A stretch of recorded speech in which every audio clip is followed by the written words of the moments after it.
I'm going to show you how to show or hide the chat in Minecraft, both in the Java edition and the Bedrock edition.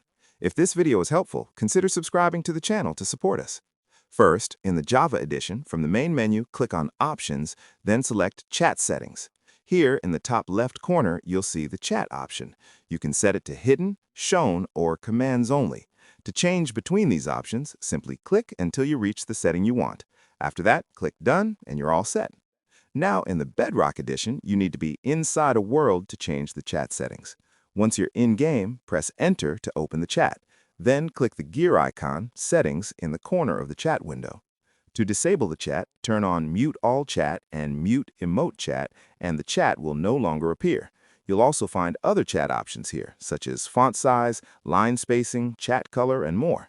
If you ever want to return everything to the default settings, just click Reset to Default. And that's how you show or hide the chat in Minecraft, in both Java and Bedrock. If this video was helpful, consider subscribing to help out.